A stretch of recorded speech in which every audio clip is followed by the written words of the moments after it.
আল আরাফা ইসলামী bank NCL T20 চলছে এবং আজকের দিনটা আসলে মানে কি বলবো, কোনো বিভক্তি নেই, সকল বিভক্তি দূর হয়ে গেছে, সবার মন খারাপ।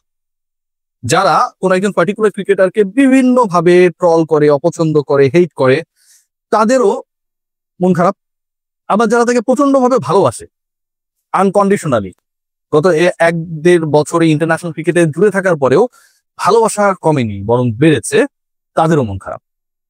আবার এমন একটা দল রয়েছে যাদের আসলে পরাজয়ের পরও মনটা ভালো। কাদের কথা বলছি আর কার কথাই বলছি? তামিম ইকবাল খান আরো একটা মাইন্ড ব্লোয়িং নক করেছেন। আল আরাফা ব্যাংক যে এনসিএল টি20 চলছে, যেখানটায় বাংলাদেশের লোকাল ক্রিকেটারদের তাদের সামর্থ্য দেখানোর সুযোগ হয়েছে, যেখানটায় দারুণ কম্পিটিটিভ ম্যাচেস হচ্ছে, সেখানটায় তামিম ইকবাল খান 54 বলে 91 রান করে বরিশালের বিপক্ষে আউট হয়ে গেছেন। 170 ছুঁই স্ট্রাইক রেট, 6 মেরেছেন, 4 মেরেছেন, সেঞ্চুরি মিস করেছেন এবং এর থেকেও বড় ব্যাপার যেটা, তার দল চট্টগ্রাম বরিশালকে হারিয়েছে। কিন্তু বরিশালের মন ভালো, কারণ আপকামিং বিপিএল এ ফরচুন বরিশালের ক্যাপ্টেন আবার তামিম ইকবাল। মন খারাপ এবং মন ভালোর এই আলোচনাটা যদি আমরা করি, তাহলে আমার কাছে মনে হয় যে আমাদের সবারই অন্তত একটা ব্যাপার নতুন করে রিয়েলাইজ করিয়ে দিচ্ছেন তামিম ইকবাল। তিনি গত 3টা ইনিংস যদি আমরা বলি, প্রথম ম্যাচে 13 রানের বেশি করতে পারেনি। এরপর তামিম ইকবাল কেন মাঠে নামেন, কেন খেলেন, মুটিয়ে গেছেন, অনেকে বলার চেষ্টা করেছেন খুব বাজে ভাবে, যে ধরেন অন্তঃসত্ত্বা নারীর সাথেও তামিম ইকবালকে তুলনা করেছেন। অনেকেই এরকম ভাবে ট্রোল করার চেষ্টা করা হয়েছে, যেটা খুবই গর্হিত, কোনোভাবে অ্যাকসেপ্টেবল না, কারণ তার স্বাস্থ্য বেড়ে গেছে নাকি।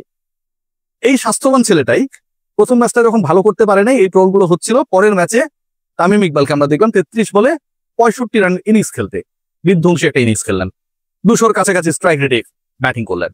তারপরের ম্যাচে অপরাজিত ছিলেন, কারণ তার দল প্রতিপক্ষকে অল আউট করে দিয়েছে 70-এরও নিচে নামে। 70-এরও নিচের রানে যখন প্রতিপক্ষকে আপনি অল আউট করে দেবেন, তখন আসলে ওপেনার বা যেই থাকুক না কেন ব্যাটিং এ, তাদের খুব বেশি আসলে রেসপন্সিবিলিটি থাকে না যে পিটিয়ে খেলতে হবে। আরামদায়ক ভাবেই তামিম ইকবাল খানের দল জিতেছে, 10 উইকেটে জিতেছে, তিনি অপরাজিত ছিলেন। গুরুত্বপূর্ণ ম্যাচ বরিশালের এগেইনস্টে, এবং কামরুল ইসলাম রাব্বি এবারের আল আরাফা ইসলামী ব্যাংক এনসিএল টি20 বিধ্বংসী বোলারদের একজন, সেই দলের বোলিং অ্যাটাকের বিপক্ষে তামিম ইকবাল 54 বলে 91, 9 রানের জন্য শতক মিস করলেন।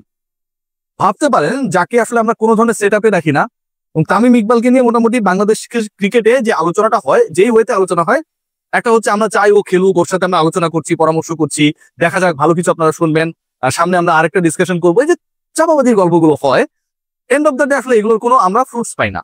এটা মোটামুটি গত 1.5 বছর থেকে চলছে। দ্বিতীয় যেটা হয়, তামিম ইকবাল যদি চান, তামিম ইকবাল যদি খেলাটা ছেড়ে দেন, তাহলে তিনি চাইলে বাংলাদেশ ক্রিকেট বোর্ডেও আসতে পারেন, এরকম একটা গল্প আমরা শুনি। কিন্তু যেটা আসলে গল্প, সেটা তো গল্পই, বাস্তবতার সাথে এটার কোনো মিল নেই। বাস্তবতা যেটা, সেটা হচ্ছে বাংলাদেশের ক্রিকেটকে আসলে তামিম ইকবালকে সত্যি সত্যি মিস করছে কিনা। তামিম ইকবালকে আপনি যতই সমালোচনা করেন, যত স্ট্রাইক রেট নিয়ে কথা বলেন, মুটিয়ে যাওয়া নিয়ে কথা বলেন, তার নিবেদন নিয়ে কথা বলার চেষ্টা করেন, শুধুমাত্র কাউকে সাপোর্ট করার জন্য হেড স্পিচ বিভিন্ন জায়গায় ছড়ানোর চেষ্টা করেন, and of the day he is the performer. And of the day Tamim Iqbal is the performer under pressure. কেন আন্ডার প্রেশার আমি বলছি?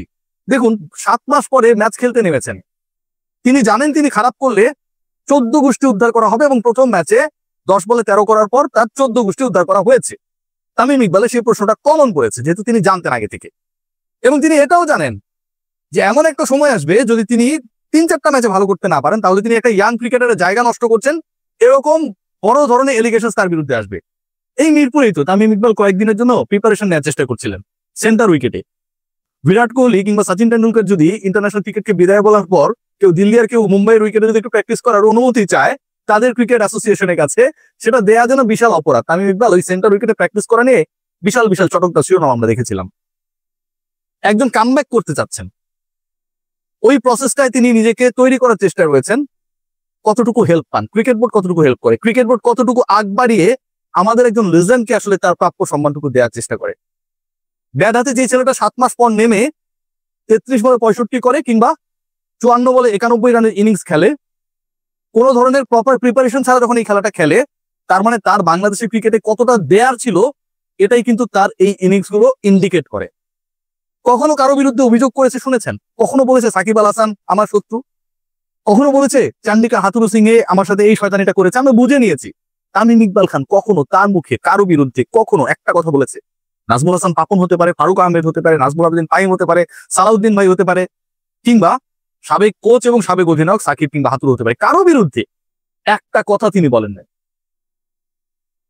আজকে সবচেয়ে দুঃখজনক হলো সত্য যে আজকে যারা বড় বড় কথা বলে, যারা তামিম ইকবাল খালিদকে বাতিলের খাতায় নাম লিখিয়ে দেওয়ার পর যখন এই ইনিংস গুলো খেলে তখন মন খারাপ হয়ে যায়, সেই তারা হয়তো ভুলে যায় যে বাংলাদেশে আসলে অনেক বড় বড় ক্রিকেটারই আমরা আলোচনা করি, অনেক বড় বড় ক্রিকেটার বাংলাদেশকে ধন্য করছে, সেই আলোচনাটুকু আমরা যখন করি ঠিক তখন একটা ব্যাপার আমরা কেন যেন ভুলে যাই, একটা ব্যাপার আমরা কেন যেন স্মরণ করতে চাই না।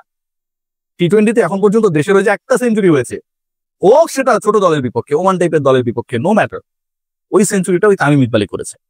তামিম ইকবাল ওপেনে নেমেছে, বেশি বল খেলেছে, সেঞ্চুরি করেছে, একমাত্র সেঞ্চুরিয়ান হয়েছে।